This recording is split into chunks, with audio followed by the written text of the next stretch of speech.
ఇది ఒక different kind of film, content based film అనేది మనకు ఆల్రెడీ అర్థమైపోయింది. సునీల్ గారు నాకు ఈ సినిమా గురించి చెప్పినప్పుడు, నా క్యారెక్టర్ గురించి చెప్పినప్పుడు చాలా ఎక్సైట్ అయ్యాను నేను. ఎందుకంటే ఇది రెగ్యులర్ ఫార్మేట్లో వచ్చే సినిమాలకి చాలా భిన్నమైన సినిమా, చాలా భిన్నమైన క్యారెక్టర్. అంటే దీంట్లో చాలా లేయర్స్ ఉన్న క్యారెక్టర్, అంటే shades, different kind of shades ఉన్నాయి దీంట్లో. అంటే ట్రాన్స్జెండర్ ఉండే ప్రతి ఫ్యామిలీలో ఒక రియాలిటీ ఏదైతే ఉంటుందో అది ఈ క్యారెక్టర్లో కనిపిస్తుంది. తర్వాత సమాజంలో మార్పు కోరుకోవడం కోసమే ఈ సినిమా తీయడం జరిగింది. అంటే వాళ్ళ జెండర్ ఈక్వాలిటీ కావచ్చు, తర్వాత ఫైటింగ్ ఫర్ ది రైట్స్ కావచ్చు, డిస్క్రిమినేషన్ గురించి కానీ, తర్వాత లాలో కూడా there are lot of lapses as far as the transgenders are concern.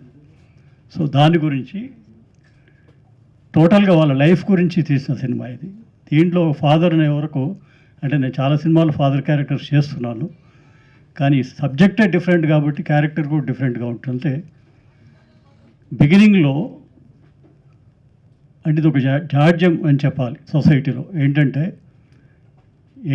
ఎటువంటి చైల్డ్ అయినా యాక్సెప్ట్ చేస్తారు, కానీ ఒక ట్రాన్స్జెండర్ అనే చైల్డ్ని యాక్సెప్ట్ చేయడం చాలా కష్టంగా ఉంది సమాజంలో. ఎందుకంటే ఈ సొసైటీలో ఉండే ఈ ప్రాబ్లమ్స్ వల్ల, అంటే వాళ్ళు ఈ సోషల్ స్టిగ్మా వల్ల భయపడి పేరెంట్స్ వాళ్ళని తరిమేయడం జరుగుతుంది. సో నా క్యారెక్టర్ కూడా అలాగే ఉంటుంది. కానీ సునీల్ గారు ఏం చేశారంటే అసలు ఏం కావాలి, ఎటువంటి మార్పు రావాలి సమాజంలో, ఎటువంటి రైట్స్ వీళ్ళకి కావాలి, ఎటువంటి ఈక్వాలిటీ కావాలి, ఒక గౌరవం అనేది ఎట్లా కావాలి వాళ్ళకి అనే దాన్ని ఉద్దేశించి సినిమా తీశారు. కాబట్టి నా క్యారెక్టర్ ద్వారానే ఫైనల్గా ఒక మెసేజ్ అనేది ఇప్పించారు సినిమాలో. అదేంటంటే అసలు మార్పు అనేది ఇంట్లో మొదలవ్వాలి. Parents have to accept their child. అది జరిగిన రోజు సొసైటీలో కూడా మార్పు అనేది వస్తుంది. అంటే పేరెంట్స్ యాక్సెప్ట్ చేయనప్పుడు సొసైటీ ఎందుకు యాక్సెప్ట్ చేస్తుంది? కాబట్టి మార్పు అక్కడ స్టార్ట్ కావాలి. సో నా క్యారెక్టర్లో కూడా షేడ్స్ ఏముంటాయంటే, బిగినింగ్లో ఆ చైల్డ్లో ఇటువంటి ఇవన్నీ గమనించినప్పుడు ఒక వేదనకు గురవడం, సొసైటీని ఫేస్ చేయడం కష్టంగా ఫీల్ అవ్వడం, అట్లా కొట్టడం, చైల్డ్ని కొట్టడం, ఇంటిని తరిమేయడం, ఇవన్నీ జరుగుతాయి. దీని తర్వాత ఫైనల్గా ఏంటంటే ఆ అమ్మాయి వెళ్ళి, అంటే అమ్మాయికి ట్రాన్స్ఫార్మ్ అయ్యి వాళ్ళ కమ్యూనిటీకి వాళ్ళ రైట్స్ కోసం ఫైట్ చేయడం, ఇదంతా చూసి పశ్చాత్తాపడతాడు ఫాదర్. పశ్చాత్తాపడి నేను తప్పు చేశాను, నా కూతురే కదా, నా చైల్డే కదా, నేను యాక్సెప్ట్ చేయాల్సింది, ఇట్లా బయటికి పంపిస్తే ఆ అమ్మాయి ఏమైపోయింది, ఎట్లా బతికింది అసలు ఇన్ని రోజులు, తర్వాత తను సొసైటీకి ఎదురు నిలిచి తనంటూ ఒక ఐడెంటిటీ క్రియేట్ చేసుకుని తన కమ్యూనిటీ కోసం ఫైట్ చేస్తుందని మళ్ళీ ఆ అమ్మాయి దగ్గర రావడం జరుగుతుందన్నమాట. సో ఫైనల్గా ఇచ్చే మెసేజ్ ఏంటంటే అసలు మార్పు అనేది ఇంట్లో స్టార్ట్ అవ్వాలి. Parents should accept this kind of children. అప్పుడు సొసైటీ కూడా యాక్సెప్ట్ చేస్తుంది అనేది నా character. So I been very lucky to get this role. Sunil గారికి thank you so much sir for choosing me for this character. నాకు ఒక different kind of experience. ఎందుకంటే ఒక 30 people రియల్ ట్రాన్స్జెండర్స్ యాక్ట్ చేశారు సినిమాలో. Heroine Hima is a transgender. So it's different kind of experience for me. యాక్టర్గా అందరూ చాలా చేస్తుంటాం, కానీ ఇది మాత్రం ఒక వండర్ఫుల్ ఎక్స్పీరియన్స్ అని చెప్తాను నేను. ప్లస్ వాళ్ళ పట్ల నాకు ఒక అభిప్రాయం అనేది లేకుండా ఉండేది. అంటే అందరిలాగానే సొసైటీలో అందరం చూస్తుంటాం, వాళ్ళని మర్చిపోతాం తప్ప, ఒక ఇన్డెప్త్గా అసలు ఏంటి వాళ్ళ లైఫ్ ఏంటి, ఎట్లా వాళ్ళు డే టు డే లైఫ్ ఎట్లా లీడ్ చేస్తారు, ఎన్ని కష్టాలు ఉంటాయి వాళ్ళకి, ఎంత డిస్క్రిమినేషన్ గురవుతారు, ఎంత చీదరింపులు, ఇవన్నీ తట్టుకొని వాళ్ళకి పైగా ఇన్కమ్ సోర్స్ అనేది ఉండదు. They have to beg to earn meal. So అటువంటి కండిషన్లో వాళ్ళని సపోర్ట్ చేసుకుంటూ నిలబడము, ఎటువంటి ఫెసిలిటీ ఉండదు వాళ్ళకి, అయినా కూడా ఎదురొడ్డి నిలబడి వాళ్ళ గుర్తింపు కోసం ఫైట్ చేయడం అనేది గొప్ప విషయం ఉంది. ఈ సినిమా అంతా కూడా దాని గురించే. Thank you so much. అందరికీ నమస్కారం. ప్రత్యేకంగా మీడియా మిత్రులందరికీ కూడా మీరందరు రావడం ఒక చెప్పుకోవడానికి మామూలుగా సినిమా అనాలి, కానీ ఒక చిన్న సినిమా అని చెప్పడానికి కూడా బాధగా ఉంది. ఒక చిన్న సినిమా కోసం మీరందరు రావడం అనేది చాలా హ్యాపీగా ఉంది. Thank you so much. Me encouragement ఇలాంటి సినిమాకి చాలా అవసరం. ఒక మదర్ క్యారెక్టర్ అని చెప్పారు. ముందు హీరోకి మదర్ అన్నారు, సగం సినిమా అయ్యాక హీరోయిన్కి మదర్ అన్నారు. అంటే నార్మల్గా ఒక మదర్ క్యారెక్టర్ చేయడం వేరు, బట్ ట్రాన్స్జెండర్కి మదర్ అంటే పర్ఫార్మెన్స్ అదే ఉండొచ్చు, బట్ ఫీలింగ్స్ మాత్రం డెఫినెట్గా చాలా స్ట్రాంగ్గా ఉంటుంది. అసలు నేను ఆ క్యారెక్టర్ చేసేటప్పుడు నేను నిజంగానే ఒక పేరెంట్, ఒరిజినల్ పేరెంట్స్ ఎవరైతే ఉంటారో వాళ్ళు ఎలా ఫేస్ చేస్తారు ఇది అనేసి నిజంగానే బాధపడ్డాను నేను. అండ్ ఇవాళ నేను ఒక రియల్ మదర్ మనతో ఉండడం అనేది కూడా ఒక అంటే ఆవిడతో కూడా మాట్లాడుతుంటే ఒక ధైర్యం, ఎస్ ఇలా సపోర్ట్ చేసే మదర్ కావాలి. మదర్ ఎప్పుడు సపోర్ట్ చేస్తారు? ఫ్యామిలీ సపోర్ట్ కావాలి. ఒక హ్యాండిక్యాప్ చైల్డ్ పుట్టాడు అనగానే ఒక పాప భీతితో చూడడం, అయ్యో అనుకోవడం, కానీ వాళ్ళకి సపోర్ట్ చేస్తారు. అందరు చూసే వాళ్ళు కూడా అయ్యో అనుకుంటారు, కానీ పేరెంట్స్ కూడా చాలా సపోర్టివ్. ఎందుకంటే హెల్త్ బాగాలేదు, ఇది కూడా హెల్త్ కండిషనే కదా, వాళ్ళు సృష్టించింది కాదు, ఇది దేవుడు సృష్టించింది. సో దాన్ని ఎందుకు మనం యాక్సెప్ట్ చేసుకోలేకపోతున్నాము? జనాల్లో చిన్నప్పటి నుంచి నాకు గుర్తుంది, చప్పట్లో కొట్టి వస్తున్నారు అనగానే అదేదో సరదాగా ఒక ఎంటర్టైన్మెంట్ లాగా చూసేవాళ్ళం మేము చాలా చిన్నగా ఉన్నప్పుడు. తర్వాత వాళ్ళకి ఇది ఒక ప్రాబ్లం వాళ్ళు ఫేస్ చేస్తోంది అనేది. వాళ్ళకి జాబ్స్ ఉండవు, ఎడ్యుకేషన్ ఎక్కడికి వెళ్ళినా కూడా డిస్క్రిమినేషన్ జరుగుతూ ఉంటుంది వాళ్ళకు. సో ఇవన్నీ ఆలోచిస్తే ఫస్ట్ యాక్సెప్ట్ చేయాల్సింది నిజంగా పేరెంట్స్. ఇంకా వాళ్ళ చేతిలో లేదు, వాళ్ళు చేయాల్సింది ఏమీ లేదు, మనమే వాళ్ళకి సపోర్ట్ చేయాలి. ఎస్, ఇదొక డిఫిషియన్సీ, ఇదొక ప్రాబ్లం, ఇలాగే దేవుడు పుట్టించాడు, వాళ్ళని యాక్సెప్ట్ చేయాలి అనేది ప్రతి పేరెంట్. అంటే ఇలా చైల్డ్ ఉంటే మాత్రం దయచేసి పేరెంట్స్ ముందు యాక్సెప్ట్ చేస్తేనే సొసైటీ యాక్సెప్ట్ చేస్తుంది. వాళ్ళ ఫైట్ చేస్తున్నారు, వాళ్ళ ఈక్వాలిటీ కోసం లీగల్ బ్యాటిల్ చేస్తూనే ఉన్నారు పాపం. బట్ కొన్నిసార్లు మీ అందరి ముందు చెప్తున్నాను, కొన్నిసార్లు నేను చూశాను ఒరిజినల్ ట్రాన్స్జెండర్స్ కాకుండా కూడా రోడ్ మీద వచ్చేసి వాళ్ళు కూడా ఇలా చప్పట్లు కొట్టి అడగడం చేస్తుంటారు. అంటే ఈ విధంగా కూడా కడుపులు కొడతారా అన్నట్టుగా అనిపిస్తుంది. అరే వాళ్ళకు ఉన్నది అలా వెళ్ళి పాపం వాళ్ళు మాకు వేరే ఉద్యోగం లేదు కాబట్టి మేము ఇలా అడుక్కుంటున్నాము అనేదే ఆలోచిస్తేనే చాలా బాధగా ఉంటే, ఒరిజినల్ ట్రాన్స్జెండర్స్ కాకుండా జెంట్స్ వెళ్ళి చీర కట్టుకొని వేరే ఉద్యోగం చేసుకోవచ్చు, కానీ వాళ్ళు కూడా రోడ్ మీద వచ్చేసి వీళ్ళకి ఇబ్బంది పెట్టడం అనేది బాధాకరంగా అనిపిస్తోంది. సో అదొకటే కాదు, మాతో పాటు ఇంకో క్యారెక్టర్ ఉండడం నిజంగా నాకు అసలు ఎంత బోల్డ్గా ముందుకొచ్చి మాట్లాడడం అనేది. గే అనగానే మన ఇండియాలో అది కూడా యాక్సెప్ట్ చెయ్యం మనం. నేను బయట కంట్రీస్కి వెళ్ళినప్పుడు అక్కడ చాలా సింపుల్గా వాళ్ళు ఎవరిని డిస్టర్బ్ చేయరు, వాళ్ళ బాడీ లాంగ్వేజ్తో అర్థమైపోతుంది. బట్ సొసైటీ బాగా యాక్సెప్ట్ చేసింది వాళ్ళని కూడా. ఇటు ట్రాన్స్జెండర్ అయినా గే అయినా కూడా వాళ్ళని సొసైటీ యాక్సెప్ట్ చేశారు. మన ఇండియాలోనే ఇది జరుగుతోంది. సో దానికోసమే ఈ ఫైట్ అంతా ఒక కోర్టులో జరిగిన డ్రామా, వీళ్ళతో రియల్ లైఫ్లో జరుగుతున్న టెన్షన్స్ అన్నీ తీసుకొచ్చేసి ఒక మంచి సబ్జెక్ట్ని, ఒక మంచి రియాలిటీ వీళ్ళు ఎలా ఫేస్ చేస్తున్నారు చాలామందికి తెలియని విషయం ఇది. సో ఇంత బ్యూటిఫుల్ సబ్జెక్ట్ని, అంటే ఎప్పుడు ఒక డిఫరెంట్ సబ్జెక్ట్ తీసుకొస్తారు సునీల్ గారు. సో అలాగే ఈ సబ్జెక్ట్ తీసుకురావడం, అలాగే నా కో ఆర్టిస్ట్ అందరు కూడా, వీళ్ళందరితో నేను వర్క్ చేయడం చాలా హ్యాపీగా ఉంది నాకు. నా కొడుకు కూడా వచ్చాడు ఇవాళ, నా కూతురు కూడా వచ్చింది ఇవాళ. సో ఇద్దరు ఉన్నారు. నేను చాలా I really feel blessed to be a part of this movie. నిజంగా చాలా హ్యాపీగా అనిపిస్తుంది, గర్వంగా అనిపిస్తుంది. చేసేటప్పుడు కూడా చాలా కంఫర్టబుల్గా వర్క్ చేసేటప్పుడు కూడా సునీల్ గారు చాలా క్లియర్గా ఎక్స్ప్లెయిన్ చేసి ఇలా కాదు ఇలా ఉండాలి ఇలా ఉండాలి అనేసి సీన్స్ కూడా ఆర్టిస్ట్ని చాలా కంఫర్టబుల్ ఫీల్ అయ్యేటట్టు చాలా స్మూత్గా మేము షూటింగ్ చేయగలిగాము. And I'm really blessed. ఇవాళ సార్ మీతో పాటు నేను స్టేజ్ షేర్ చేసుకోవడం అనేది నా అదృష్టంగా భావిస్తున్నాను. Thank you so much. And Chakrapani garu నిజంగా ఒక మంచి కో ఆర్టిస్ట్ నాకు. Wonderful team. And I request each and every one, audience మీ ద్వారానే ఆడియన్స్ చూస్తారు, మీ కెమెరాస్ ద్వారానే వాళ్ళకి తెలుస్తుంది. కాబట్టి డెఫినెట్గా ఎల్జీబీటీ అనేది ఒక మంచి మూవీ, ఒక మంచి సబ్జెక్ట్, ఒక రియాలిటీని తీసుకొస్తున్న సబ్జెక్ట్ కాబట్టి ఆడియన్స్ అందరినీ నేను నిజంగా మనస్ఫూర్తిగా కోరుకుంటున్నాను, రిక్వెస్ట్ చేస్తున్నాను. దయచేసి థియేటర్స్కి వెళ్ళి చూడండి నిజంగా. అంటే కంపేర్ చేయకండి ఒక సినిమా, ఒక పెద్ద సినిమా, ఈ సినిమా ఇందులో సూపర్ స్టార్ లేరు, ఇందులో ఒక పెద్ద హీరోయిన్ లేదు, కాదు. Subject it self is a hero, subject it self is a heroine. ఆ సబ్జెక్ట్ కోసం మీరు వెళ్ళాలి. అసలు యాక్టింగ్ అనేది జీవితంలో చేస్తాను అని అనుకొని తను యాక్టింగ్ చేసింది. సో ఇవన్నీ మీరు అందరూ ఎంకరేజ్ చేయాలి అండ్ థియేటర్కి వెళ్ళి చూడాలి అని మనస్ఫూర్తిగా కోరుకుంటున్నాను. Thank you so much. Vikas, నేను ఇందులో మోహిని చైల్డ్హుడ్ రోల్ ప్లే చేశాను.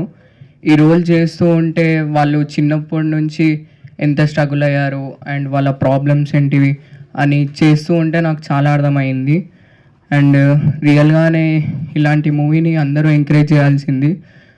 ఎప్పుడైనా ఇలాంటి సినిమా చూసి వాళ్ళని అర్థం చేసుకోవాల్సింది అంత ఆడియన్స్ పైన డిపెండ్ అయి ఉంటుంది. అండ్ రీసెంట్గా ఈ మధ్య సొసైటీలో కూడా చాలా చూస్తున్నాం, వాళ్ళ పైన బ్యాడ్ ఒపీనియన్ క్రియేట్ అవుతుంది. అండ్ ఈ సినిమా చూశాక తప్పకుండా మీ అందరి ఒపీనియన్ చేంజ్ అవుతుంది అనేసి నేనైతే అనుకోవడం కాదు, పక్కా చేంజ్ అవుతుంది. అండ్ నేను అందరూ చాలా బాగా యాక్ట్ చేశారు, చాలా సంతోషంగా అనిపించింది నేను అందరితో స్క్రీన్ షేర్ చేసుకుంటుంటే. Thank you very much. అందరూ చూడాలి. ఈ సినిమా June 19th రిలీజ్ అవుతుంది. అందరూ థియేటర్కి వెళ్ళి చూడాల్సిందిగా కోరుకుంటున్నాను. Thank you very much. Thank you Sunil sir. ఇలాంటి సబ్జెక్ట్ని ఎంకరేజ్ చేయాలంటే చాలా కష్టం, బట్ మీరు దాన్ని చాలా బాగా డైరెక్ట్ చేశారు. Thank you very much for opportunity. అందరికీ నమస్కారం. నా పేరు వంశీకృష్ణ. యాక్చువల్లీ ఈ సినిమాలో నేను నెగిటివ్ రోల్ చేశాను. నాకు ఇది ఫస్ట్ మూవీ అనమాట. యాజ్ ఏ యాక్టర్గా ఫస్ట్ మూవీ సునీల్ సార్ పరిచయం చేయటం నన్ను చాలా సంతోషంగా ఉంది.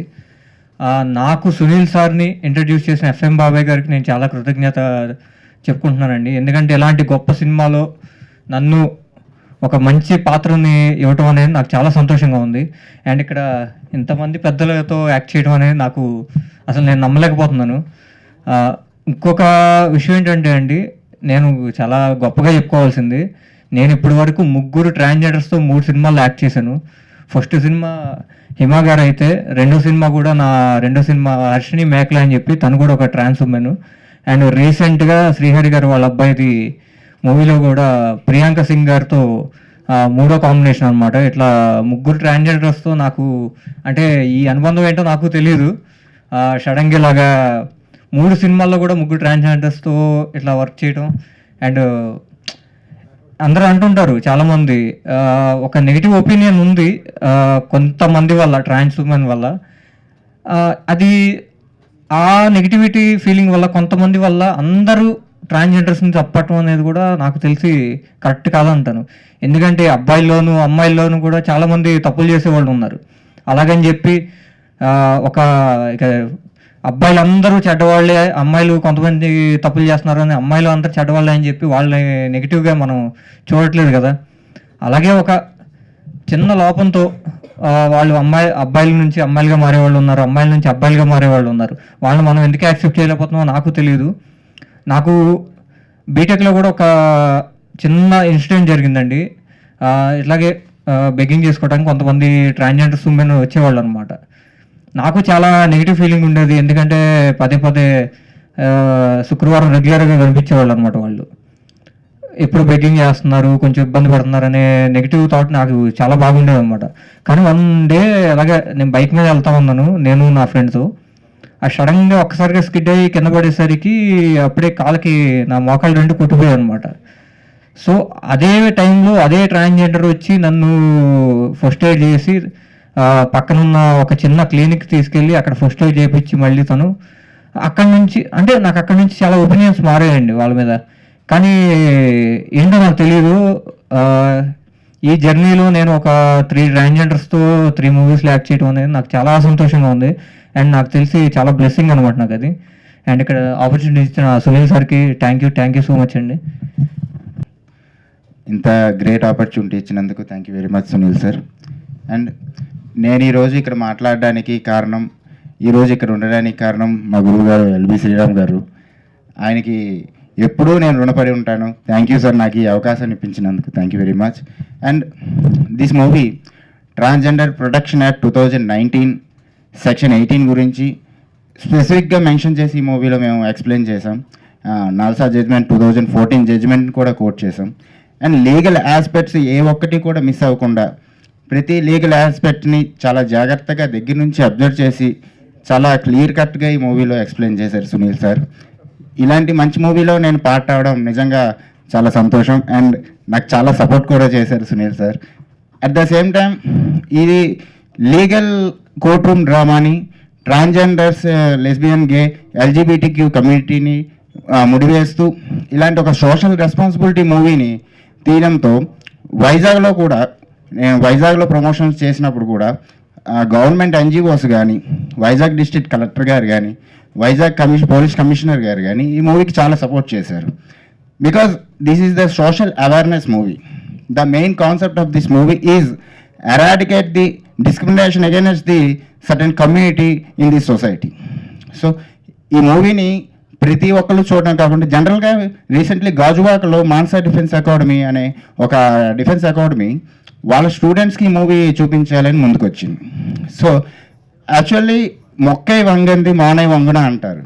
ప్రతి ఒక్క స్కూల్లో, కాలేజ్లో ఈ మూవీ ఆ స్కూల్ కాలేజ్ కార్పొరేషన్ వాళ్ళు ముందుకు వచ్చి వాళ్ళ స్టూడెంట్స్కి ఈ మూవీ ఒక లెసన్లా చూపిస్తే స్టూడెంట్ దశ నుంచి పిల్లల్లో ఒక అవగాహన వస్తుంది సొసైటీ మీద. ఏ మనుషుల్ని డిస్క్రిమినేట్ చేయకూడదు.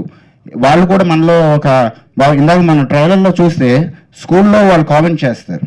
సో ఆ ఏజ్ నుంచి ఈ సినిమా ఆ ఏజ్ వాళ్ళకి చూపించాలి. ఆ కార్పొరేషన్ సంస్థలు ముందుకు రావాలి. ఒక లెసన్లా వాళ్ళు దీన్ని తీసుకోవాలని మనస్ఫూర్తిగా కోరుకుంటున్నాను. అండ్ ఇలాంటి మంచి అవకాశాన్ని నాకు ఇచ్చినందుకు, గ్రేట్ యాక్టర్స్తో వర్క్ చేసే అవకాశాన్ని నాకు ఇచ్చినందుకు చాలా thanks Sunil sir. I'm always with you. అన్ని సినిమాలో నన్ను పార్ట్గా చేసుకోండి సార్ ప్లీజ్.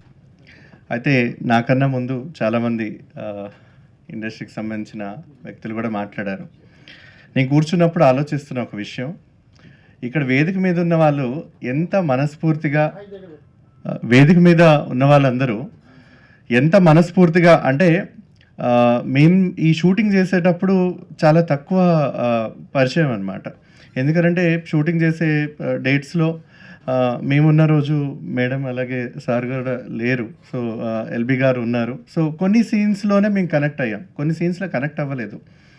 ఎప్పుడైతే ఈ సినిమా రిలీజ్ అనుకున్నప్పుడు మేమందరం ఒక చోటకి కలిసినప్పుడల్లా మా ఇంటరాక్షన్ దొరికినప్పుడు వారు మమ్మల్ని ఎంత మనస్ఫూర్తిగా రిసీవ్ చేసుకున్నారో మేము కూడా అంతే మనస్ఫూర్తిగా రిసీవ్ చేసుకున్నాం. ఎందుకు ఇది డిఫరెన్సియేషన్ చెప్పాలి అని అంటే, ఏదైతే మనకు ప్రీతి గారు చెప్పారో సొసైటీలో చాలా వరకు కూడా ట్రాన్స్జెండర్స్ వ్యక్తుల మీద నెగిటివిటీ ఎంతైతే ఉందో, మాలాంటి గేమెన్ వ్యక్తికి కూడా ఫిలిం ఇండస్ట్రీ మీద అంతకు మించి నెగిటివిటీ ఒపీనియన్ ఉంది. ఎందుకు అనంటే ఎప్పుడో మన మడ వెంకటేశ్వర దగ్గర నుంచి చూడు పిన్నమ్మ, పాడుబుల్లోడు అలాంటి సినిమాస్ దగ్గర నుంచి ఇప్పుడు వస్తున్న పెద్ద పెద్ద స్టార్ హీరోస్ వరకు కూడా గే క్యారెక్టర్ అంటేనే ఒక అసహ్యమైన ప్రవర్తన, ఒక లిప్స్టిక్ వేసుకొని ఒక పర్వర్షన్ బిహేవియర్ తోటో మీద పడిపోయి ఎక్కడెక్కడో ముట్టేసుకుంటూ తాకేసుకుంటూ ఒక వ్యక్తిని ఇబ్బందికర సిచ్యువేషన్ని క్రియేట్ చేసినటువంటి వ్యక్తి ఒక గే అన్న ఒక స్టాంపు గుద్ది ఇండస్ట్రీలో ఎంత ప్రజల్లోకి నెగిటివ్గా తీసుకెళ్ళాలి ఆడియన్స్లో కంటే అంతవరకు తీసుకెళ్లారు. సో ఆటోమేటిక్గా ఇండస్ట్రీ మీద, ఫిలిం ఇండస్ట్రీ మీద, అందులో దీని మీద పనిచేసిన వాళ్ళందరి మీద మాకు కూడా అంతే నెగిటివ్ ఒపీనియన్ ఉంది. ఎప్పుడైతే ఈ సినిమా ద్వారా మేమందరం కలుసుకున్నామో అందరూ అలా కాదు, మమ్మల్ని మనస్ఫూర్తిగా అర్థం చేసుకొని యాక్సెప్ట్ చేసే వ్యక్తులు కూడా ఉంటారనేది ఈరోజు మాతో పాటు ఈ సినిమాలో ఉన్నటువంటి ఈ లెజెండరీ యాక్టర్స్ ద్వారా ప్రూవ్ అవ్వబడింది. రెండో విషయానికి వస్తే ఎందుకు ఈ సినిమా చూడాలి అని అంటే, 2014 నాల్సా జడ్జ్మెంట్ ఏదైతే ట్రాన్స్జెండర్ వ్యక్తుల్ని థర్డ్ జెండర్స్గా గుర్తించిందో, ఆ తర్వాత 2019 ట్రాన్స్జెండర్స్ వ్యక్తులకి ఏదైతే హక్కులు చట్టం రాజ్యాంగబద్ధంగా చేసిందో, 2018లో సుప్రీంకోర్టు ధర్మాసనం హోమోసెక్షువాలిటీని డీక్రిమినలైజ్ చేస్తూ ఈ దేశంలో బ్రిటిష్ వారు తీసుకొచ్చినటువంటి ఐపీసీ 377 దాదాపు 130 సంవత్సరాలుగా మన ఇండియాలో కూడా కొనసాగింది బ్రిటిష్ పరిపాలనతో పాటు. 2018 వరకు ఎవరైతే సదరు హోమోసెక్షువల్ వ్యక్తులు ఉంటారో వాళ్ళు కనిపించినా వినిపించినా పోలీస్ నోటీస్కి వస్తే వాళ్ళకి 7 సంవత్సరాలు ఐపీసీ సెక్షన్ 377 కింద. అందులో నేను కొన్ని సందర్భాల్లో ఒకరోజు స్టేషన్కి వెళ్ళిన సందర్భాలు కూడా ఉన్నాయి ఐపీసీ ఇన్వోక్ చేయబడి. సో ఇంత భయానకం, అంటే ఒక సిటిజన్ని అందులో తన మనసుకు నచ్చినట్టుగా ఉండడానికి ఈ దేశం క్రిమినలైజ్ చేస్తుందన్న కాలం నుంచి ఇవాళ మీ ముందు నుంచొని యాజ్ ఎ యాక్టర్స్గా కానీ ఈ సినిమాని చూడాలి అని అంటే మేము ఒక క్రిమినల్స్ని కాదు, మేము సమాజంలో అనైతిక వ్యక్తులం కాదు, సమాజంలో మీకు ఎంత హక్కు హోదా ఉందో మాకు అదే హక్కు హోదా మాకు ఉంది అనేది నిరూపించుకోవడానికి కాదు, తెలియజేయడానికి. ఎందుకనంటే చాలా వరకు మనం అందరం కలిసి బ్రతుకుతూ ఉంటాం ఈ సమాజంలో, కానీ ఒకరి పట్ల ఒకరికి అవగాహన ఉండదు, ఒకరి పట్ల ఒకరికి సమానత్వము, ఒకరి పట్ల ఒకరికి ఒక అభిప్రాయం అనేది ఏవి కూడా ఇప్పటి వరకు ఉండదు. ఎంతో కాలక్రమేణా ఒకరి పట్ల ఒక నెగిటివిటీ దృక్పథంతో మనం అందరం పెరుగుతూ ఉంటాం, అదే మన తరాలకు కూడా అందిస్తూ ఉంటాం. సో ఈ ఎల్జీబీటీ మూవీలో ఉన్నటువంటి ట్రాన్స్జెండర్స్ వ్యక్తులైనా గే వ్యక్తులైనా మేమైనా మా నిజ జీవితంలో ఉన్నటువంటి జరిగే నిత్య పోరాటం ట్రైలర్లో చూపించినట్టుగా చిన్న పిల్లలు క్లాస్ దగ్గర నుంచి 0.5 చెక్క మీరందరూ వినే పెరిగి ఉండుంటారు, సమాజంలో మాతో పాటు ఇవన్నీ చాలా వరకు చూసే పెరిగి ఉంటారు. మీ స్నేహితులనే మీరు కూడా నిర్మోహమాటంగా నిరభ్యంతరకరంగా ఇటువంటి కామెంట్లు కూడా చేసిన వ్యక్తుల్లో మీరు ఉండి ఉంటారు. అది నేను చాలా ఓపెన్గా నేను చెప్పగలుగుతాను. కానీ ఇప్పుడు మనం ఏం మార్పు తీసుకొని రావాలి సమాజంలో, మనలో మనం ఏం మార్పు ముందుకు తీసుకురావాలనే ఒక పరిణామం, ఒక సందర్భం ఏర్పడింది ఈ సినిమా ద్వారా. చూడండి అనేది చెప్పగలుగుతాం, కానీ సమాజంలో మార్పు రావాలి అని అంటే ఖచ్చితంగా ఇన్ని దశాబ్దాల పాటు ఒక సినిమా ట్రాన్స్జెండర్స్ క్యారెక్టర్స్ కానీ గే క్యారెక్టర్స్ కానీ ఎంత నెగిటివ్గా పోర్ట్రేట్ చేశారో దాన్ని ఒక సినిమాతో కడిగేయాలంటే కాదు. ఇది మొదటి ప్రయాణం, ఇది ఒక మొదటి ఆరంభం అనేది మేము పూర్తిగా మనస్ఫూర్తిగా నమ్ముతున్నాం. వివక్షత రహితంగా, ఎటువంటి వివక్షత లేకుండా సెట్లో ఉన్నటువంటి ప్రతి టీం, ప్రతి వ్యక్తులు, ఎందుకంటే డైరెక్టర్ గారిని గారు అనేది మాకు తగ్గకుండా ఇక్కడున్నటువంటి ఎల్బీ గారు, ప్రీతి గారు, ఆనంద్ చక్రపాణి గారు సీనియర్ మోస్ట్ యాక్టర్స్ దగ్గరికి ఇచ్చినటువంటి గౌరవం, మర్యాదలు, క్యారవాన్ ఫెసిలిటీ, ఫుడ్ ఏవైతే ఉన్నాయో మాకు అవే ఉన్నాయి. మేము మొదటిసారి వచ్చాం. ఇందాక మేడం చెప్పినట్టుగా హిమ యాక్ట్రెస్ అవ్వాలనో నేను యాక్టర్ అవ్వాలనో రాలేదు. నిజ జీవితంలో మా పోరాటాలతో ఉంటే ఆయన తీసుకొచ్చి ఇందులో మీరే ఉంటే బాగుంటుంది, వేరే వాళ్ళని క్యారెక్టర్లుగా పెడితే ఎందుకు బాగుంటుంది అన్న ఒక ఉద్దేశంలో నిజమైన స్టోరీ, నిజమైన వ్యక్తులు దీంట్లో ఉండడం అనేది ఒక గర్వించదగ్గ విషయం, ఒక గొప్ప విషయం. ఆ ప్రయత్నం ఆయన చేసినందుకు మేమందరం కూడా జీవితాంతం దానికి రుణపడి ఉంటాం. ఇది సినిమా చరిత్రలోనే ఒక హిస్టారిక్ మూమెంట్. ఎందుకు చెప్తున్నానంటే భారతదేశం సుప్రీంకోర్టు తరఫున ఎన్నో జడ్జిమెంట్స్ వచ్చాయి, కానీ ట్రాన్స్జెండర్స్ వ్యక్తులు వచ్చిన జడ్జిమెంటు, హోమోసెక్షువల్ వ్యక్తుల మీద వచ్చినటువంటి జడ్జిమెంటు చారిత్రాత్మకమని జడ్జిమెంట్ ఇచ్చిన తర్వాత జడ్జిలందరూ కూడా క్షమాపణ కోరి మరి మిమ్మల్ని ఇన్ని సంవత్సరాలు బాధ పెట్టాం, వివక్షత గురి చేశాం, అందులో మేము ఉన్నామని క్షమాపణ చెప్తూ ఇచ్చినటువంటి తీర్పు. కాబట్టి సో ఇందులో నటించే వ్యక్తుల్ని కాకుండా జీవించే వ్యక్తుల్ని ఇందులో భాగస్వామ్యం చేయడం అనేది కూడా మరో చరిత్ర. సో ఈ చరిత్రకి మీరందరూ మీ కెమెరాల ద్వారా ప్రజలందరికీ తీసుకెళ్ళాలి అనేది మేము మనస్ఫూర్తిగా కోరుతూ భావిస్తూ ధన్యవాదాలు. Thank you. హిమ, నేను ఒక ట్రాన్స్ ఉమెన్ని. ఎల్జీబీటీ లీగల్ బ్యాటిల్ అనే మూవీలో నాకు ఛాన్స్ ఇచ్చిన సునీల్ కుమార్ రెడ్డి సార్కి నేను చాలా రుణపడి ఉంటాను. ఎందుకంటే మా ట్రాన్స్జెండర్ కమ్యూనిటీ మొత్తాన్ని నా ద్వారా ఈ మూవీలో రీప్రజెంట్ చేయడం నేను చాలా ప్రౌడ్గా ఫీల్ అవుతున్నాను. అలాగే ఈ మూవీలో చాలా సీనియర్ యాక్టర్స్తో నేను స్క్రీన్ షేర్ చేసుకోవడం జరిగింది.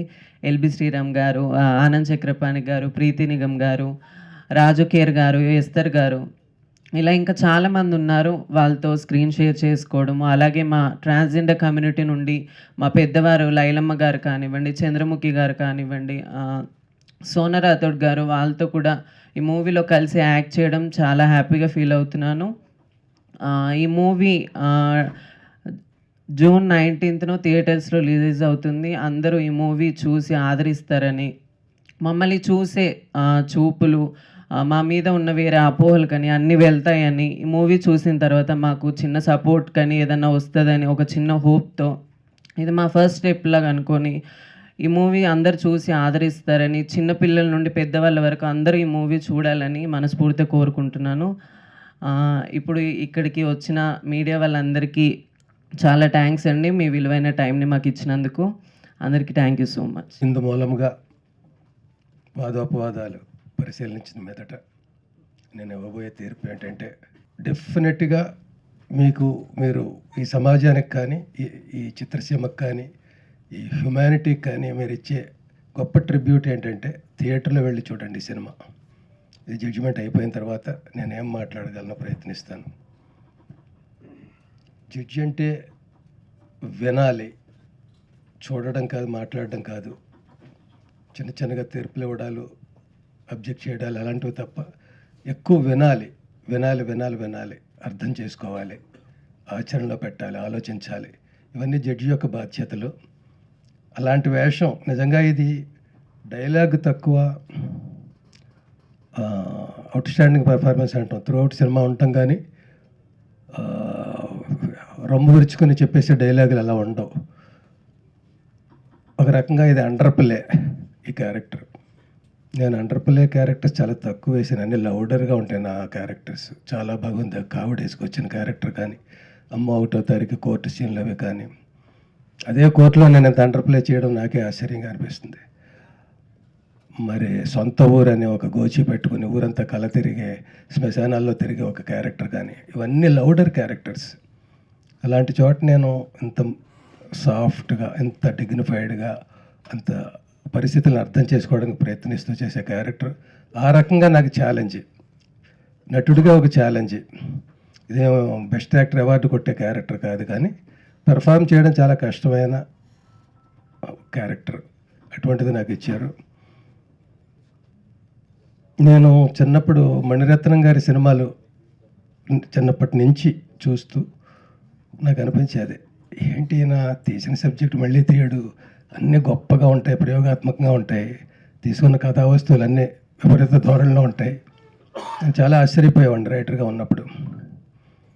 ఆ మణిరత్నం గారి దగ్గర నేను ఒక సినిమా కూడా చేయలేదు. No regrets.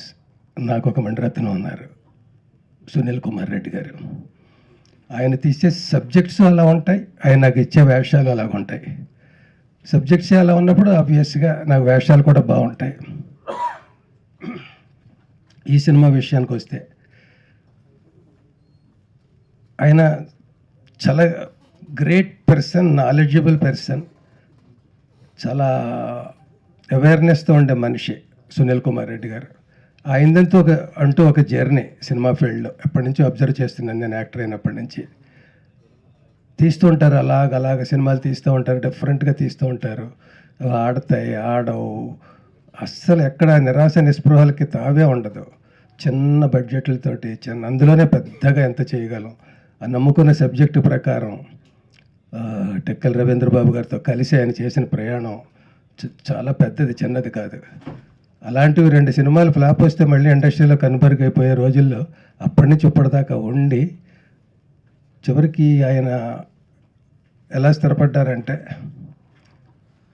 నేను నా సినిమాకి నేనే ప్రొడ్యూసర్ అనే స్థాయి నుంచి నాకు డబ్బింగ్ కూడా నేను ఇంకో చోటుకి వెళ్ళకూడదు, ఎడిటింగ్కి వెళ్ళకూడదు, అన్నీ నా థియేటర్లో జరగాలని ఒక చిన్న స్టూడియో కూడా ఏర్పాటు చేసుకుని, దానికి ఫీడింగ్ ఎలాగని ప్రాబ్లం లేదు. 365 రోజులు ఆయన సినిమా మనిషి. ఆఫీసులో కూర్చుంటే అదే సినిమా, ఏదో విభాగంలో ఆయన వర్క్ చేస్తూనే ఉంటాడు. అంటే సినిమా కంటే ముందు అలాంటి మనిషి గురించి మాట్లాడాలి. ఎంతమంది ఉన్నారు అలా చేసేవాళ్ళు? పెద్ద పెద్ద బడ్జెట్ సినిమాలు చేయొచ్చు, పెద్ద పెద్ద దర్శకులతో చేయొచ్చు. ఇలాంటి చిన్న సినిమాలు నాన్ స్టాప్గా జయాపజయాలతో సంబంధం లేకుండా ఇదే నా ఊపిరిని ప్రయాణం చేసేవాళ్ళు ఎంతమంది ఉన్నారు? వాళ్ళకి జయాపజయాలతో సంబంధం లేదు, చరిత్రలో మిగిలిపోయేది వీళ్ళే. డబ్బు సంపాదించవచ్చు, ఇంకోటి సంపాదించవచ్చు, కానీ చిరస్థాయిగా పేరు సంపాదించేది మాత్రం ఇలాంటి వాళ్ళే. ఆయన తీసిన ఈ సినిమా ఇది నిజానికి నాకు నిజంగా నా క్యారెక్టర్ తగ్గట్టుగానే నేను కూడా సిగ్గుపడుతూ చెప్తున్నాను. నేను కూడా అలా వాళ్ళని చూసి కారులో వెళ్తుంటే తలుపులు వేసేసుకున్నవాడిని, అసహించుకున్నవాడిని. వాళ్ళు వస్తున్నారంటే భయపడిపోవడం, మొహం చాటేసుకోవడం. యాక్టర్ అయ్యాక మరీ భయపడేవాడిని, వీళ్ళు ఇంకో రూపాయి కోసం ఎక్కువ నన్ను ఇబ్బంది పెడతారన్నట్టుగా. అంటే ఎంత ఇచ్చినా ఏదో అట్లా చేస్తారన్న రాంగ్ నోషన్స్ తోటి. ఇది చాలక నేను క్యారెక్టర్ కూడా చేశాను. అల్లరి రాముల్లో క్యారెక్టర్, ట్రాన్స్జెండర్ క్యారెక్టర్.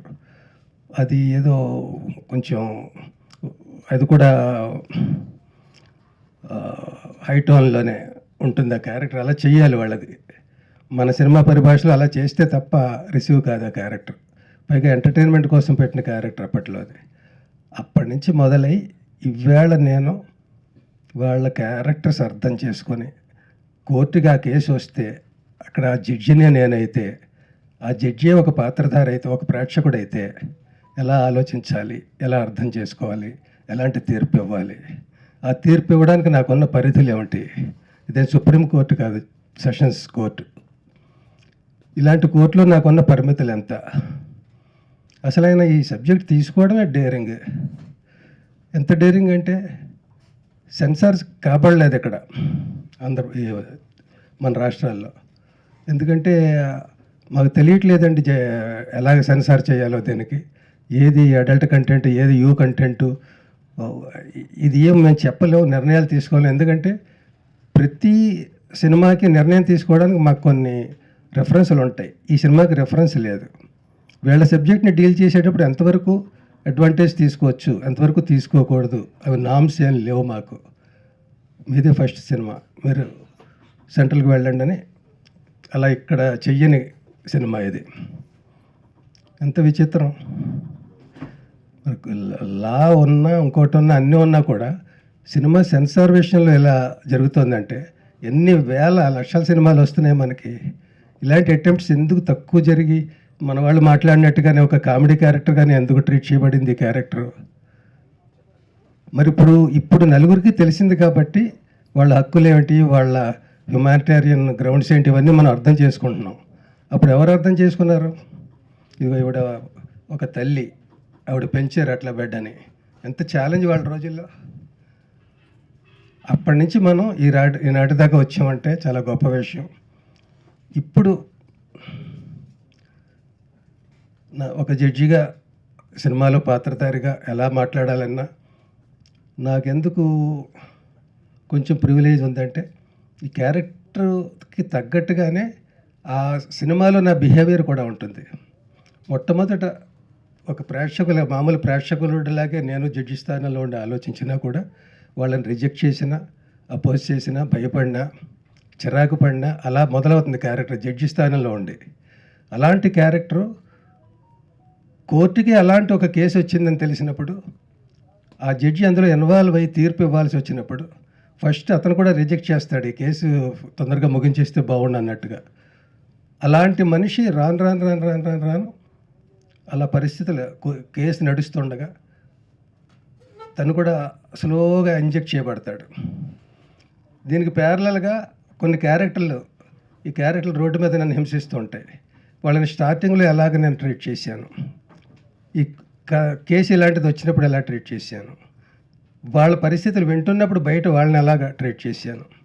ఇది నాకు కోర్టులో బిహేవ్ చేయడానికి నాకు బయట అట్మాస్ఫియర్ హెల్ప్ అయింది. బయట బిహేవ్ చేసేటప్పుడు కోర్టు అట్మాస్ఫియర్ ఇది నాకు హెల్ప్ అయింది.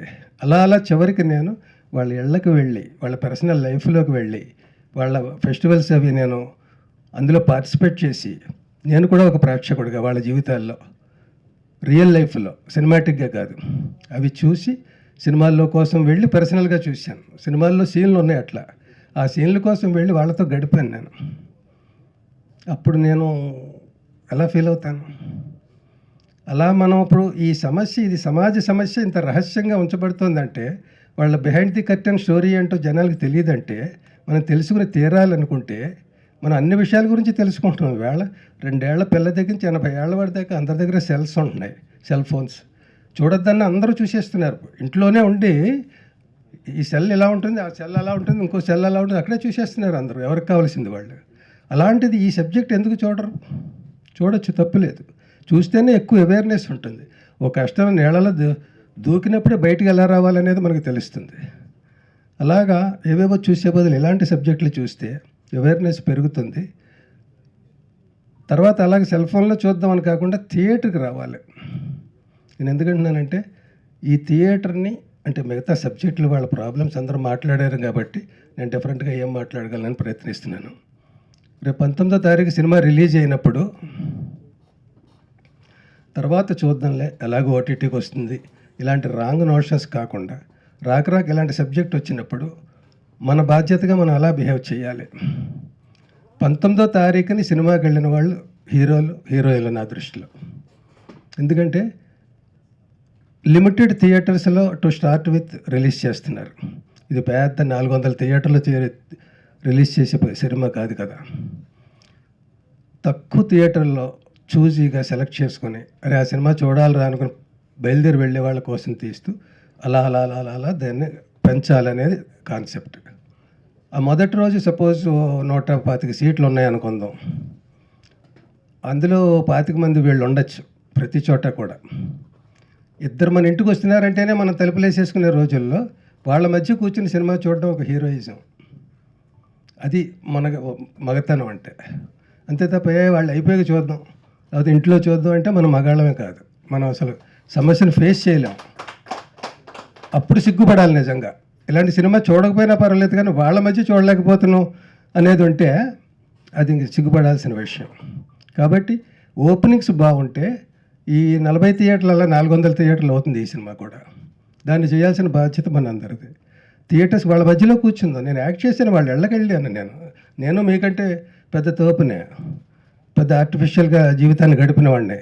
నేను వెళ్తా, మీరు కూడా రండి సరదాగా. అన్ని చోట్ల అందరూ కూడా అలాగే చూద్దాం. సో ఇంక మిగతా విషయాలన్నీ మాట్లాడినవే. అదృష్టం అవకాశం ఉంటే పెద్ద సక్సెస్ మీట్లో మళ్ళీ చాలా మాట్లాడాలి. ఈ సినిమా వరకు ఒక ఇద్దరికి ఎక్కువ నేను అభినందించాలి. కుడి భుజం ఎడం భుజంలో ఆయనకి వెన్నుదన్నుగా ఉన్న ప్రతాప్ కో డైరెక్టర్ మా రమణ. ఈ ప్రతాప్ అనుక్షణం ఆయన అంటిపెట్టుకు నుండి కాపు కాస్తే ఈ రమణ అనే అతను ఎంత వర్క్ చేశాడు. అతని లాయర్షిప్ కానీ, లాయర్గా అతని ప్రొఫెషన్ కానీ, అతని ఈ సినిమా మీద ఉన్న అతని ప్యాషన్ కానీ ఎక్కడో శ్రీకాకుళంలో ఉంటాడు, హైదరాబాద్ సెంటర్లో ఉంటాడు. ఇప్పటికీ అక్కడ ఉండి ఉద్యోగం చేసుకుంటూ సినిమా మీద అంత ప్యాషన్తో అతను ఎలా పరిచయం అయ్యాడో కానీ అతని పేరు రమణ. పూర్తి పేరు ఇప్పటికీ నాకు తెలియదు. మేమిద్దరు ఏ సినిమాలోనూ పోనీ ఎల్బి అనే సినిమా ఏం రాలేదు ఇండస్ట్రీలో. సాక్షి రంగారావు అనిపించుకోవడానికి సాక్షి సినిమా రాలేదు, వచ్చింది. అలాంటిది రాలేదు ఇక్కడ. ఎల్బి అనే సినిమా రాకపోయినా అతని పేరు ఎల్బి రమణని పెట్టుకున్నాడు. ఏంటో మరి రాగానే గురువు అంటాడు. ఏమిచ్చానో గురువు తెలియదు నాకు. సో ఆ రకంగా అతన్ని అభినందిస్తాను. అతను ఈయన ఆర్డర్స్ ప్రకారం ఎంతమందిని కలిసి ఎన్ని మీటింగులు, ఎన్ని లీగల్గా కానీ ఇంకోటి కానీ మినిస్టర్ని, ఎమ్మెల్యేలని, సోషల్ వర్కర్స్ని, పెద్ద వాళ్ళందరినీ కలిసి అలా దూసుకెళ్ళిపోయాడు అంతే. ఈయన చెప్పడం ఆలస్యం అని చేసేయడం. చాలా కష్టపడ్డాడు. అందరి కష్టం ఫలించి ఇలాంటి సినిమాలు ఇవి హిట్ అయితే మా మణిరత్నం గారి దగ్గర మాకు మంచి మంచి వేషాలు ఇంకా వస్తాయి. అవన్నీ చేస్తాను. నేను నిజంగా మనస్ఫూర్తిగా ఉంటానండి. మనమే మణిరత్నం, కమల్ హాసన్. Thank you. ఇందు మూలంగా వాదోపవాదాలు పరిశీలించిన మీదట నేను ఇవ్వబోయే తీర్పు ఏంటంటే, డెఫినెట్గా మీరు ఈ సమాజానికి కానీ, ఈ చిత్రసీమకు కానీ, ఈ హ్యుమానిటీకి కానీ మీరు ఇచ్చే గొప్ప ట్రిబ్యూట్ ఏంటంటే థియేటర్లో వెళ్ళి చూడండి సినిమా. ఇది జడ్జిమెంట్ అయిపోయిన తర్వాత నేనేం మాట్లాడగలను ప్రయత్నిస్తాను. జడ్జి అంటే వినాలి, చూడడం కాదు, మాట్లాడడం కాదు. చిన్నగా తీర్పులు ఇవ్వడాలు, అబ్జెక్ట్ చేయడాలు అలాంటివి తప్ప ఎక్కువ వినాలి, అర్థం చేసుకోవాలి, ఆచరణలో పెట్టాలి, ఆలోచించాలి. ఇవన్నీ జడ్జి యొక్క బాధ్యతలు. అలాంటి వేషం నిజంగా ఇది డైలాగ్ తక్కువ,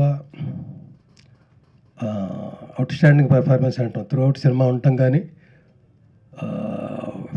రొమ్ము విరుచుకొని చెప్పేసే డైలాగులు అలా ఉండవు. ఒక రకంగా ఇది అండర్ ప్లే ఈ క్యారెక్టర్. నేను అండర్ ప్లే క్యారెక్టర్స్ చాలా తక్కువ వేసాను. అన్ని లౌడర్గా ఉంటాయి నా క్యారెక్టర్స్. చాలా బాగుంది. కావిడ వేసుకొచ్చిన క్యారెక్టర్ కానీ, అమ్మ 1వ తారీఖు కోర్టు సీన్లు అవి కానీ, అదే కోర్టులో నేను ఇంత అండర్ ప్లే చేయడం నాకే ఆశ్చర్యంగా అనిపిస్తుంది. మరి సొంత ఊరు అనే ఒక గోచి పెట్టుకుని ఊరంతా కల తిరిగే, శ్మశానాల్లో తిరిగే ఒక క్యారెక్టర్ కానీ, ఇవన్నీ లౌడర్ క్యారెక్టర్స్. అలాంటి చోట నేను ఇంత సాఫ్ట్గా, ఎంత డిగ్నిఫైడ్గా, అంత పరిస్థితులను అర్థం చేసుకోవడానికి ప్రయత్నిస్తూ చేసే క్యారెక్టర్ ఆ రకంగా నాకు ఛాలెంజ్, నటుడిగా ఒక ఛాలెంజ్. ఇదేమో బెస్ట్ యాక్టర్ అవార్డు కొట్టే క్యారెక్టర్ కాదు, కానీ పెర్ఫామ్ చేయడం చాలా కష్టమైన క్యారెక్టర్. అటువంటిది నాకు ఇచ్చారు. నేను చిన్నప్పుడు మణిరత్నం గారి సినిమాలు చిన్నప్పటి నుంచి చూస్తూ నాకు అనిపించేది, ఏంటి నా తీసిన సబ్జెక్ట్ మళ్ళీ తీయడు, అన్నీ గొప్పగా ఉంటాయి, ప్రయోగాత్మకంగా ఉంటాయి, తీసుకున్న కథా వస్తువులు అన్నీ విపరీత ధోరణిలో ఉంటాయి. నేను చాలా ఆశ్చర్యపోయేవాడిని రైటర్గా ఉన్నప్పుడు. ఆ మణిరత్నం గారి దగ్గర నేను ఒక సినిమా కూడా చేయలేదు. No regrets. నాకు ఒక మణిరత్నం ఉన్నారు, సునీల్ కుమార్ రెడ్డి గారు. ఆయన తీసే సబ్జెక్ట్స్ అలా ఉంటాయి, ఆయన నాకు ఇచ్చే వేషాలు అలాగ ఉంటాయి. సబ్జెక్ట్స్ అలా ఉన్నప్పుడు ఆబ్వియస్గా నాకు వేషాలు కూడా బాగుంటాయి. ఈ సినిమా విషయానికి వస్తే ఆయన చాలా గ్రేట్ పర్సన్, నాలెడ్జబుల్ పర్సన్, చాలా అవేర్నెస్తో ఉండే మనిషి సునీల్ కుమార్ రెడ్డి గారు. ఆయనదంతా ఒక జర్నీ సినిమా ఫీల్డ్లో ఎప్పటి నుంచో అబ్జర్వ్ చేస్తున్నాను నేను, యాక్టర్ అయినప్పటి నుంచి. తీస్తూ ఉంటారు, అలాగ సినిమాలు తీస్తూ ఉంటారు, డిఫరెంట్గా తీస్తూ ఉంటారు, ఆడతాయి, ఆడవు, అస్సలు ఎక్కడ నిరాశ నిస్పృహలకి తావే ఉండదు.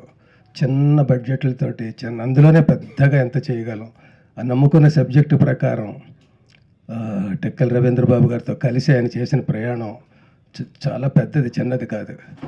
అలాంటివి 2 సినిమాలు ఫ్లాప్ వస్తే మళ్ళీ ఇండస్ట్రీలో కనుమరుగైపోయే రోజుల్లో అప్పటి నుంచి ఇప్పటిదాకా ఉండి చివరికి ఆయన ఎలా స్థిరపడ్డారంటే, నేను నా సినిమాకి నేనే ప్రొడ్యూసర్ అనే స్థాయి నుంచి నాకు డబ్బింగ్ కూడా నేను ఇంకో చోటకి వెళ్ళకూడదు, ఎడిటింగ్కి వెళ్ళకూడదు, అన్నీ నా థియేటర్లో జరగాలని ఒక చిన్న స్టూడియో కూడా ఏర్పాటు చేసుకుని, దానికి ఫీడింగ్ ఎలాగని ప్రాబ్లం లేదు. 365 రోజులు ఆయన సినిమా మనిషి. ఆఫీసులో కూర్చుంటే అదే సినిమా, ఏదో విభాగంలో ఆయన వర్క్ చేస్తూనే ఉంటాడు. అంటే సినిమా కంటే ముందు అలాంటి మనిషి గురించి మాట్లాడాలి. ఎంతమంది ఉన్నారు అలా చేసేవాళ్ళు? పెద్ద పెద్ద బడ్జెట్ సినిమాలు చేయొచ్చు, పెద్ద పెద్ద దర్శకులతో చేయొచ్చు. ఇలాంటి చిన్న సినిమాలు నాన్ స్టాప్గా జయాపజయాలతో సంబంధం లేకుండా ఇదే నా ఊపిరిని ప్రయాణం చేసేవాళ్ళు ఎంతమంది ఉన్నారు? వాళ్ళకి జయాపజయాలతో సంబంధం లేదు, చరిత్రలో మిగిలిపోయేది వీళ్ళే. డబ్బు సంపాదించవచ్చు, ఇంకోటి సంపాదించవచ్చు, కానీ చిరస్థాయిగా పేరు సంపాదించేది మాత్రం ఇలాంటి వాళ్ళే. ఆయన తీసిన ఈ సినిమా ఇది నిజానికి నాకు నిజంగా నా క్యారెక్టర్ తగ్గట్టుగానే నేను కూడా సిగ్గుపడుతూ చెప్తున్నాను, నేను కూడా అలా వాళ్ళని చూసి కారులో వెళ్తుంటే తలుపులు వేసేసుకున్నవాడిని, అసహించుకున్నవాడిని. వాళ్ళు వస్తున్నారంటే భయపడిపోవడం, మొహం చాటేసుకోవడం, యాక్టర్ అయ్యాక మరీ భయపడేవాడిని. వీళ్ళు ఇంకో రూపాయి కోసం ఎక్కువ నన్ను ఇబ్బంది పెడతారన్నట్టుగా, అంటే ఎంత ఇచ్చినా ఏదో అట్లా చేస్తారన్న రాంగ్ నోషన్స్ తోటి. ఇది చాలక నేను క్యారెక్టర్ కూడా చేశాను, అల్లరి రాముల్లో క్యారెక్టర్, ట్రాన్స్జెండర్ క్యారెక్టర్. అది ఏదో కొంచెం అది కూడా హైటోన్లోనే ఉంటుంది ఆ క్యారెక్టర్. అలా చెయ్యాలి వాళ్ళది, మన సినిమా పరిభాషలో అలా చేస్తే తప్ప రిసీవ్ కాదు ఆ క్యారెక్టర్. పైగా ఎంటర్టైన్మెంట్ కోసం పెట్టిన క్యారెక్టర్ అప్పట్లో అది. అప్పటి నుంచి మొదలై ఇవాళ నేను వాళ్ళ క్యారెక్టర్స్ అర్థం చేసుకొని కోర్టుగా ఆ కేసు వస్తే అక్కడ ఆ జడ్జినే నేనైతే, ఆ జడ్జి ఒక పాత్రధారి అయితే, ఒక ప్రేక్షకుడైతే ఎలా ఆలోచించాలి, ఎలా అర్థం చేసుకోవాలి, ఎలాంటి తీర్పు ఇవ్వాలి, ఆ తీర్పు ఇవ్వడానికి నాకున్న పరిధులు ఏమిటి? ఇదే సుప్రీం కోర్టు కాదు, సెషన్స్ కోర్టు. ఇలాంటి కోర్టులో నాకున్న పరిమితులు ఎంత? అసలైన ఈ సబ్జెక్ట్ తీసుకోవడమే డేరింగ్. ఎంత డేరింగ్ అంటే సెన్సార్స్ కాబడలేదు ఇక్కడ మన రాష్ట్రాల్లో. ఎందుకంటే మాకు తెలియట్లేదండి ఎలాగ సెన్సార్ చేయాలో, దీనికి ఏది అడల్ట్ కంటెంట్, ఏది యూ కంటెంటు, ఇది ఏం మేము చెప్పలేము, నిర్ణయాలు తీసుకోలేము. ఎందుకంటే ప్రతి సినిమాకి నిర్ణయం తీసుకోవడానికి మాకు కొన్ని రెఫరెన్స్లు ఉంటాయి. ఈ సినిమాకి రెఫరెన్స్ లేదు. వీళ్ళ సబ్జెక్ట్ని డీల్ చేసేటప్పుడు ఎంతవరకు అడ్వాంటేజ్ తీసుకోవచ్చు, ఎంతవరకు తీసుకోకూడదు, అవి నామ్స్ ఏం లేవు మాకు. మీదే ఫస్ట్ సినిమా, మీరు సెంట్రల్కి వెళ్ళండి అని అలా ఇక్కడ చెయ్యని సినిమా ఇది. ఎంత విచిత్రం. లా ఉన్నా ఇంకోటి ఉన్నా అన్నీ ఉన్నా కూడా సినిమా సెన్సార్ విషయంలో ఎలా జరుగుతుందంటే ఎన్ని వేల లక్షల సినిమాలు వస్తున్నాయి మనకి. ఇలాంటి అటెంప్ట్స్ ఎందుకు తక్కువ జరిగి మన వాళ్ళు మాట్లాడినట్టుగానే ఒక కామెడీ క్యారెక్టర్ కానీ ఎందుకు ట్రీట్ చేయబడింది ఈ క్యారెక్టర్? మరి ఇప్పుడు నలుగురికి తెలిసింది కాబట్టి వాళ్ళ హక్కులు ఏమిటి, వాళ్ళ హ్యుమానిటేరియన్ గ్రౌండ్స్ ఏంటి, ఇవన్నీ మనం అర్థం చేసుకుంటున్నాం. అప్పుడు ఎవరు అర్థం చేసుకున్నారు? ఇదిగో ఈవిడ ఒక తల్లి, ఆవిడ పెంచారు అట్లా బిడ్డని. ఎంత ఛాలెంజ్ వాళ్ళ రోజుల్లో. అప్పటి నుంచి మనం ఈనాటి దాకా వచ్చామంటే చాలా గొప్ప విషయం. ఇప్పుడు ఒక జడ్జిగా సినిమాలో పాత్రధారిగా ఎలా మాట్లాడాలన్నా నాకెందుకు కొంచెం ప్రివిలేజ్ ఉందంటే ఈ క్యారెక్టర్కి తగ్గట్టుగానే ఆ సినిమాలో నా బిహేవియర్ కూడా ఉంటుంది. మొట్టమొదట ఒక మామూలు ప్రేక్షకుడిలాగే నేను జడ్జి స్థానంలో ఉండి ఆలోచించినా కూడా వాళ్ళని రిజెక్ట్ చేసినా, అపోజ్ చేసినా, భయపడినా, చిరాకు పడినా అలా మొదలవుతుంది క్యారెక్టర్ జడ్జి స్థానంలో ఉండి. అలాంటి క్యారెక్టరు కోర్టుకి అలాంటి ఒక కేసు వచ్చిందని తెలిసినప్పుడు ఆ జడ్జి అందులో ఇన్వాల్వ్ అయ్యి తీర్పు ఇవ్వాల్సి వచ్చినప్పుడు ఫస్ట్ అతను కూడా రిజెక్ట్ చేస్తాడు, ఈ కేసు తొందరగా ముగించేస్తే బాగుండు అన్నట్టుగా. అలాంటి మనిషి రాను అలా పరిస్థితులు కేసు నడుస్తుండగా తను కూడా స్లోగా ఇంజెక్ట్ చేయబడతాడు. దీనికి ప్యారలల్గా కొన్ని క్యారెక్టర్లు, ఈ క్యారెక్టర్లు రోడ్డు మీద నన్ను హింసిస్తూ ఉంటాయి. వాళ్ళని స్టార్టింగ్లో ఎలాగ నేను ట్రీట్ చేశాను, ఈ కేసు ఇలాంటిది వచ్చినప్పుడు ఎలా ట్రీట్ చేశాను, వాళ్ళ పరిస్థితులు వింటున్నప్పుడు బయట వాళ్ళని ఎలాగ ట్రీట్ చేశాను. ఇది నాకు కోర్టులో బిహేవ్ చేయడానికి నాకు బయట అట్మాస్ఫియర్ హెల్ప్ అయింది. బయట బిహేవ్ చేసేటప్పుడు కోర్టు అట్మాస్ఫియర్ ఇది నాకు హెల్ప్ అయింది. అలా చివరికి నేను వాళ్ళ ఇళ్ళకి వెళ్ళి, వాళ్ళ పర్సనల్ లైఫ్లోకి వెళ్ళి, వాళ్ళ ఫెస్టివల్స్ అవి నేను అందులో పార్టిసిపేట్ చేసి, నేను కూడా ఒక ప్రేక్షకుడిగా వాళ్ళ జీవితాల్లో రియల్ లైఫ్లో సినిమాటిక్గా కాదు అవి చూసి సినిమాల్లో కోసం వెళ్ళి పర్సనల్గా చూశాను. సినిమాల్లో సీన్లు ఉన్నాయి అట్లా, ఆ సీన్ల కోసం వెళ్ళి వాళ్ళతో గడిపాను నేను. అప్పుడు నేను ఎలా ఫీల్ అవుతాను? అలా మనం ఇప్పుడు ఈ సమస్య, ఇది సమాజ సమస్య ఇంత రహస్యంగా ఉంచబడుతుందంటే, వాళ్ళ బిహైండ్ ది కర్టెన్ స్టోరీ ఏంటో జనాలకు తెలియదంటే, మనం తెలుసుకుని తీరాలనుకుంటే మనం అన్ని విషయాల గురించి తెలుసుకుంటున్నాం. వేళ 2 ఏళ్ల పిల్ల దగ్గర నుంచి 80 ఏళ్ల వాడి దాకా అందరి దగ్గర సెల్స్ ఉంటున్నాయి, సెల్ ఫోన్స్. చూడొద్దన్న అందరూ చూసేస్తున్నారు. ఇంట్లోనే ఉండి ఈ సెల్ ఇలా ఉంటుంది, ఆ సెల్ అలా ఉంటుంది, ఇంకో సెల్ అలా ఉంటుంది, అక్కడే చూసేస్తున్నారు అందరూ ఎవరికి కావాల్సింది వాళ్ళు. అలాంటిది ఈ సబ్జెక్ట్ ఎందుకు చూడరు? చూడొచ్చు, తప్పులేదు. చూస్తేనే ఎక్కువ అవేర్నెస్ ఉంటుంది. ఒక కష్టం నీళ్ళలో దూకినప్పుడే బయటికి ఎలా రావాలనేది మనకు తెలుస్తుంది. అలాగా ఏవేవో చూసే బదులు ఇలాంటి సబ్జెక్టులు చూస్తే అవేర్నెస్ పెరుగుతుంది. తర్వాత అలాగే సెల్ ఫోన్లో చూద్దామని కాకుండా థియేటర్కి రావాలి. నేను ఎందుకంటున్నానంటే ఈ థియేటర్ని, అంటే మిగతా సబ్జెక్టులు వాళ్ళ ప్రాబ్లమ్స్ అందరూ మాట్లాడారు కాబట్టి నేను డిఫరెంట్గా ఏం మాట్లాడగలనని ప్రయత్నిస్తున్నాను. రేపు 19వ తారీఖు సినిమా రిలీజ్ అయినప్పుడు తర్వాత చూద్దాంలే, ఎలాగో ఓటీటీకి వస్తుంది, ఇలాంటి రాంగ్ నోషన్స్ కాకుండా రాక ఇలాంటి సబ్జెక్ట్ వచ్చినప్పుడు మన బాధ్యతగా మనం అలా బిహేవ్ చేయాలి. 19వ తారీఖుని సినిమాకి వెళ్ళిన వాళ్ళు హీరోయిన్లు నా దృష్టిలో. ఎందుకంటే లిమిటెడ్ థియేటర్స్లో టు స్టార్ట్ విత్ రిలీజ్ చేస్తున్నారు. ఇది పెద్ద 400 థియేటర్లు రిలీజ్ చేసే సినిమా కాదు కదా.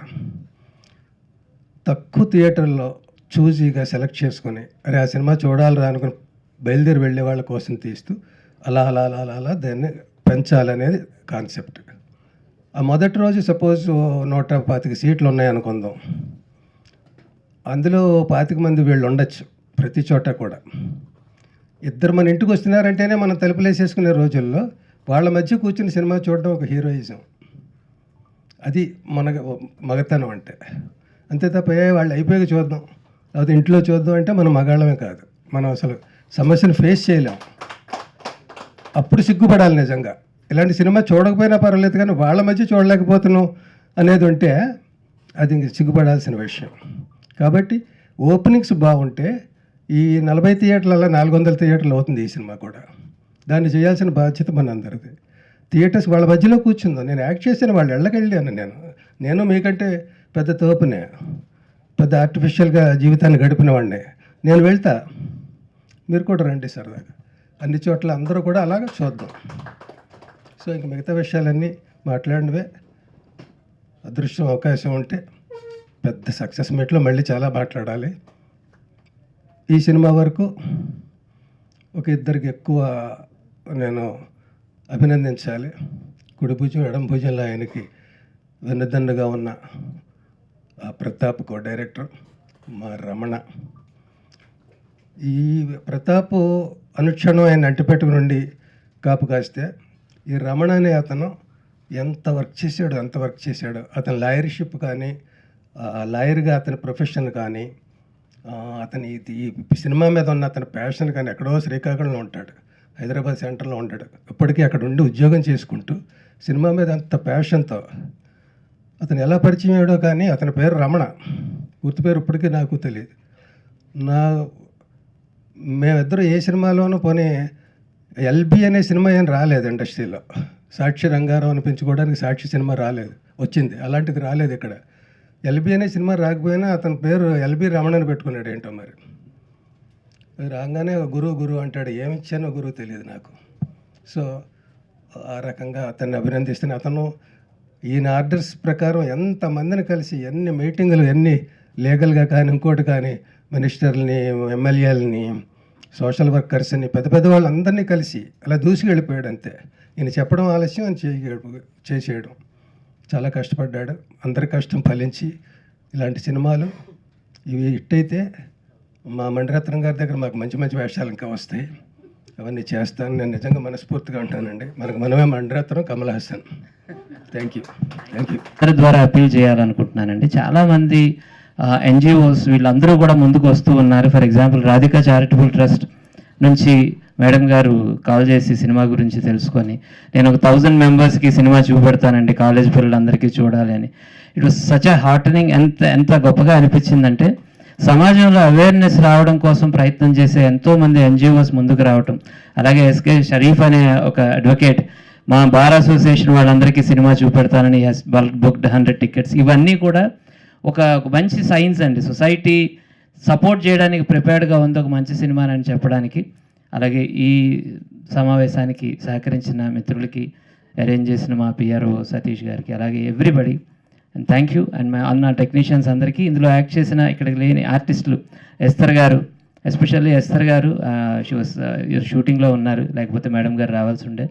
ఎస్తర్ గారు నాకు 69 సంస్కార కాలనీలో ఎలాంటి ఒక డిఫరెంట్ క్యారెక్టర్ చేశారు, దీనికి టోటల్లీ డిఫరెంట్ క్యారెక్టర్లో ఈ సినిమాలో పర్ఫామ్ చేశారు.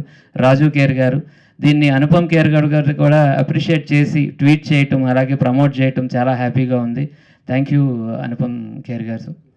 And thank you everybody. Thank you once again. ఈ ఫిల్మ్లో యాక్ట్ చేసిన లైలా గారు, చంద్రముఖి గారు, ఇలాంటి చాలామంది ఆర్టిస్టులు అందరికీ కూడా పేరు పేరున నేను ధన్యవాదాలు తెలియజేస్తూ, ఈ సినిమా రీసెంట్గా May 31న క్వీర్ ఇంటర్నేషనల్ ఫిల్మ్ ఫెస్టివల్లో బెస్ట్ ఫిల్మ్గా సెలెక్ట్ అయిందండి. బెస్ట్ ఫిల్మ్ అయింది. అండ్ అది 31న మొన్నే జరిగింది. ఇప్పుడు అదే కాన్ఫిడెన్స్తో ఈ సినిమా కమ్యూనిటీకి అలాగే మెయిన్ స్ట్రీమ్ పబ్లిక్ కూడా నచ్చుతుంది అని ఆశిస్తూ ఐ రిక్వెస్ట్ మా ఎగ్జిక్యూటివ్ ప్రొడ్యూసర్ బాపిరాజు గారు టు క్లోజ్ అండ్ ఈ సినిమా రిలీజ్ గురించి ఒకసారి చెప్పడం. బాపిరాజు గారు మాది చాలా సంవత్సరాల సుదీర్ఘ ప్రయాణం సార్. ఇందులో కేవలం నా డిస్ట్రిబ్యూటర్ ఎప్పుడు ఉంటారు, అది కాకుండా ఒక ఆర్టిస్ట్గా కూడా ఇందులో మంచి క్యారెక్టర్ చేయడం జరిగింది. ప్లీజ్ ఐ రిక్వెస్ట్ ఒక ఆర్టిస్ట్గా, ఒక ఎగ్జిక్యూటివ్ ప్రొడ్యూసర్గా ఈ సినిమా రిలీజ్ నేపథ్యం గురించి చెప్పి క్లోజ్ చేస్తారని కోరుకుంటున్నాను. వేదిక మీద ఉన్న అతిరథ మహారథులందరికీ నా హృదయపూర్వక నమస్కారాలండి. అలాగే మీడియా మిత్రులందరికీ కూడా నేను ప్రత్యేక ధన్యవాదాలు తెలియజేసుకుంటున్నాను. మేము చేసే ప్రతి కార్యక్రమంలో కూడా మీరు మీ వంతు సహాయం ఎల్లప్పుడూ చేస్తూ మమ్మల్ని ఈ స్థాయికి తీసుకురావడానికి మీరు అహర్నిశలు కృషి చేస్తున్నారు. మేము ఎంత చిన్న ప్రెస్ మీట్ పెట్టుకున్నా కూడా మీరు అందరూ వచ్చి మీ ఆశీర్వాదం మాకు ఇస్తున్నారు. మీకు ఎప్పుడు సర్వదా కృతజ్ఞతలమై ఉంటాం. ఇకపోతే సునీల్ కుమార్ రెడ్డి గారు, నేను, ఎక్కల రవీంద్రబాబు గారు ఎప్పుడు ముగ్గురం కలిసే ఉండేవాళ్ళం. మా దురదృష్టం మావాడు ఇప్పుడు లేడు, ఇప్పుడు మేమిద్దరమే.